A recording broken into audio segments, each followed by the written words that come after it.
ಮದುವೆ ಅನ್ನೋದು ಗಂಡಸಿಗಿಂತ ಹೆಂಗಸಿಗೆ ಒಂದು ಇಮ್ಮಿಡಿಯೇಟ್ ಆದ ಸೆಕ್ಯೂರಿಟಿ ಕೊಟ್ಬಿಡುತ್ತೆ. ಅವತ್ತಿನ ಹಿಂದಿನ ದಿನ ಕೂಡ ಗಂಡನಾಗೋನಿಗೆ ಇದು ಇಷ್ಟವಾಗುತ್ತೋ ಇಲ್ವೋ, ನಾನು ಒಪ್ಪಿಗೆ ಆಗ್ತೀನೋ ಇಲ್ವೋ, ಹೇಗೆ ಅಕ್ಸೆಪ್ಟ್ ಮಾಡ್ಕೋತಾನೋ ಏನೋ ಮುಂತಾದ ಸಣ್ಣ ಸಣ್ಣ ಆತಂಕಗಳಿರ್ತವೆ. ಅವೆಲ್ಲವನ್ನು ಗುಡಿಸಿ ಹಾಕಿ ಒಂದು ಪ್ರಶಾಂತವಾದ ಸಮುದ್ರದಂತಹ ಮುಂಜಾವು ಮದುವೆ ಆದ ವೆರಿ ನೆಕ್ಸ್ಟ್ ಡೇ ಬಿಚ್ಕೋತದೆ. ಅವಳಲ್ಲಿ ಬದಲಾವಣೆ ತರೋದೇ ಆ ಫೀಲಿಂಗ್ ಆಫ್ ಸೆಕ್ಯೂರಿಟಿ, ಅವಳು ಅನುಭವಿಸುವಂಥ ಸಂಪೂರ್ಣ ಭದ್ರತಾ ಭಾವ. ಮದುವೆ ಆದ ತಕ್ಷಣ ಹುಡುಗಿ ತುಂಬ ಸಂತೋಷದಿಂದ ಕಂಗೊಳಿಸತೊಡಗ್ತಾಳೆ.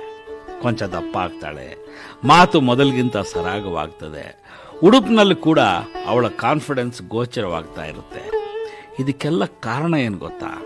ನಿನ್ನೆ ತನಕ ಅವಳ ಆತಂಕಗಳು ಏನಿದ್ದು ಅವು ದೂರ ಆಗಿವೆ. ಆಮೇಲೆ ಅವಳೊಂದು ಪಾತ್ರವನ್ನು ತನ್ನ ಸುತ್ತ ತನ್ನಲ್ಲೇ ಕಲ್ಪಿಸ್ಕೋತಾ ಹೋಗ್ತಾಳೆ.